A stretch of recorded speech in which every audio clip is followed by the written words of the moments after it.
Now next topic है हमारे पास three dimensional geometry and aim is to locate the point of given coordinates in space, measure the distance between two points in space and then to verify it by using distance formula। मतलब क्या है कि space में हम लोगों ने point locate करना और उसके बाद स्पेस में ही हम लोगों ने उन पॉइंट का डिस्टेंस फाइंड करना।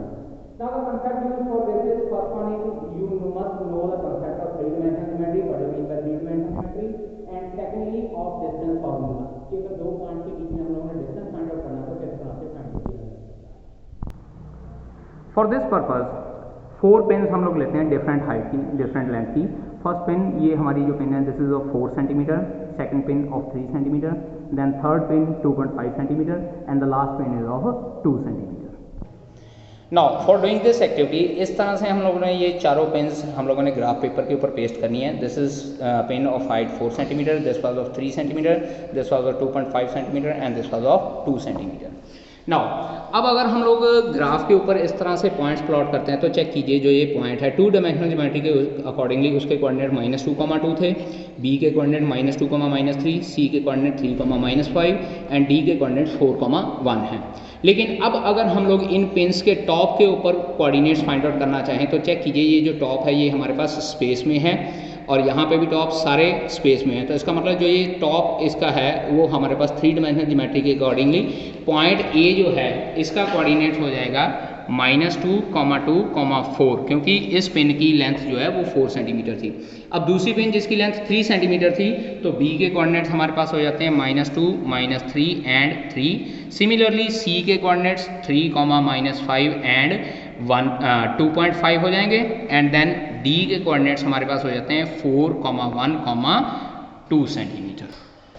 ठीक है। नाउ अब अगर हम लोग ये पॉइंट ए और पॉइंट सी के कोऑर्डिनेट्स के बीच में डिस्टेंस मेजर करना चाहें तो स्केल से अगर हम लोग ये डिस्टेंस मेजर करते हैं यहाँ पे देखिए तो अप्रॉक्सीमेटली ये हमारे पास जो है 9 सेंटीमीटर या 8.9 सेंटीमीटर डिस्टेंस आता है। द डिस्टेंस ए सी हमारे पास जो है वो अप्रॉक्सीमेटली 8.9 सेंटीमीटर है। Now the coordinates of A were -2, 2 and 4 और सी के कोऑर्डिनेट्स से 3, -5 एंड 2.5। तो अब अगर हम लोग डिस्टेंस फार्मूला लगाते हैं AC distance formula as we all know distance formula होता है x2 - x1 whole square plus y2 - y1 whole square plus z2 - z1 whole square. अब ये वैल्यूज़ अगर हम लोग इसमें पुट करते हैं तो x2 - x1 यानी कि 3 - -2 इट विल बी 5 का whole square plus -5 - -2 that is -7 का होल स्क्वायर प्लस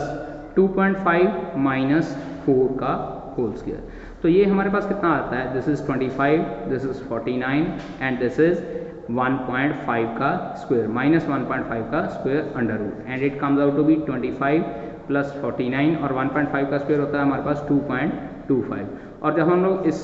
सभी को ऐड करते हैं तो अप्रॉक्सीमेटली हमारे पास 76.25 आंसर आता है और जब हम लोग इसका स्क्वायर रूट फाइंड आउट करते हैं तो अप्रॉक्सीमेटली हमारे पास डिस्टेंस 8.7 के आसपास आता है। Now as you can see that यहाँ हमारा एक्चुअल डिस्टेंस 8.7 आया है, एक्चुअल डिस्टेंस वाज 8.9 सेंटीमीटर और by calculating the distance is 8.7 centimetre हमारे पास आ रहा है। So we can say that the distance between the 2 points is given by x2 - x1 whole square plus y2 - y1 whole square plus z2 - z1 whole square and this is the distance formula for finding out the distance between the 2 points in 3-dimensional space.